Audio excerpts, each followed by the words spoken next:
Hello, Just Too Good here, and today I'm reviewing my first LEGO Star Wars Rogue One set. It has 3 minifigures, and it's called the ATST Walker, with 449 pieces, and it retails for $40 in the United States. Now let's take a look at those minifigures. So here is Baze Malbus, an exclusive minifigure who looks really cool. He looks a little bit like Danny Trejo, like his flesh coloring. It's not like a light flesh, which you usually expect with licensed minifigures. And he has this cool kind of backpack, maybe even a flamethrower attachment, which uses that new kind of piece that attaches to the neck. And you can see it connects to this gun in the front, which has a chain and everything, and it's really just a kick-butt looking gun. But without the cool gun and everything, Baze still looks really cool with some nice leg printing and torso printing, which you can get a better look at on the back. And he also has an alternate face right here, which you can see how he looks. And here's a look at the Rebel Trooper minifigure, who has an awesome new helmet mold. It's very detailed, very intricate, and it has all these nice kind of ridges and everything to it. But he also has some nice torso print and leg print, which I also think is new and exclusive.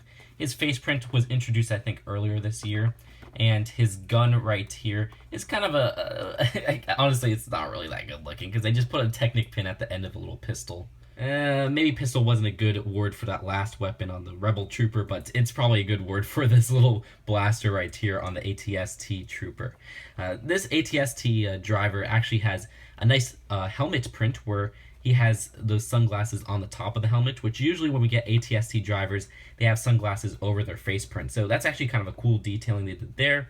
You can see his torso and legs also have some new cool printing, or what I think is new. And he also has an alternate face right there, which is nice as well. So here is the ATST compared to the size of Baze Malbus, and you'll just see how tall the sucker is. But of course, that's just how we remember it from episode 6, so it's nice to see it return in Rogue One. Either way, this whole top head part can be rotated by switching around this little column part in the back, which when you twist that, you can see it moves around all the way 360 degrees, which is actually really nice. I like how that works out. That's probably my favorite play feature. And the legs can also be moved around, but that one's kind of a problem. When I say problem, it's not a huge problem, but you see when you move the legs like this, the only point they articulate is by pushing it up like that.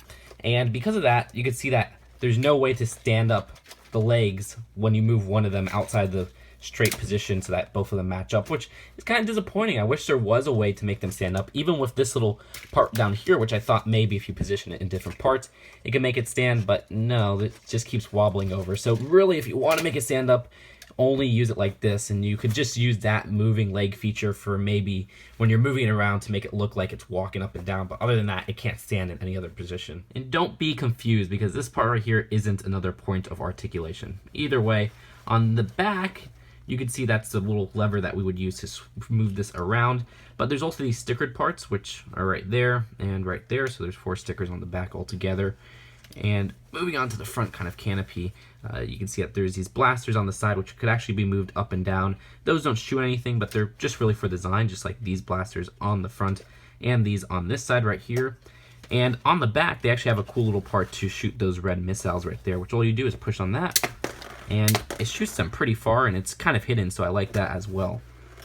I have to give credit where credit is due, because the main top part right here just looks excellent. I love how they did this curved V design, and it actually worked really well because they have these little slots inside, which when slipped into these little parts, like they fit in perfectly. Like, wasn't even expecting them. They're these little Technic modified plates.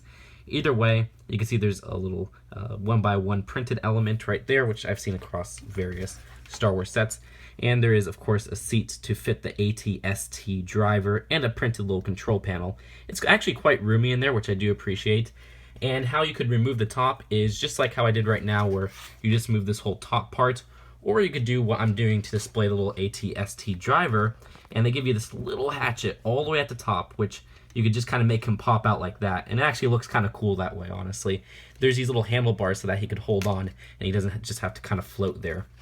And you can see that right there. And once you close that, you can see there's also a little stickered piece, which is the same one that's found on the back of the vehicle. Though, besides removing the roof in those 2 ways, there's no other way to open this up. I initially thought maybe these would be removable, but they're not in any way, which that's okay, because the roof gives you all the access inside the vehicle.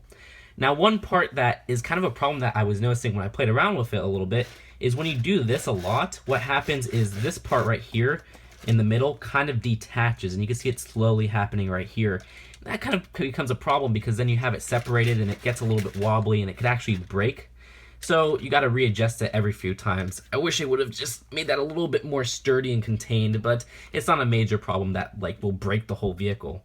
And lastly, I forgot to mention this earlier, but there's 2 stickers on the feet of the ATST. So that is it for the ATST vehicle. Now let's go on to the box and then the final verdict. So here's the box for this set. And you can see the back design right there. Also, there's one instruction booklet which has some interesting ads at the end for the Rogue One sets here and there, which you can see they have a little minifigure checklist and the Rogue One sets. So overall, how's the ATST after 7 years of absence in the LEGO world? It came out as a really good set. I mean, this is the best version of the ATST so far in terms of looks.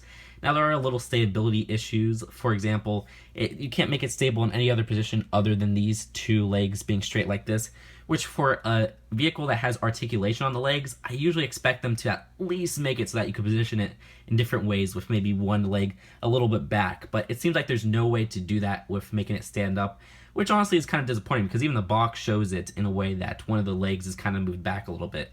It's not a huge problem because at least it stands up standing on 2 legs, which is what you would expect. Also, it seems like when you move around and play with the little middle kind of head part, it could be it could detach a little bit, which I don't really like that. I wish it would be a little bit more stable in terms when you play around with it. But those aren't major flaws, and I think for the $40 price point, it's a good value. It may not feel like the best value because there's no hero vehicle or no kind of scenery or anything like that, which you would usually expect for a $40 set, or at least more than 3 minifigures. But to me, it still feels like a good enough value. So I'll rate this set a B. I hope you guys enjoyed this review, and that's it for now.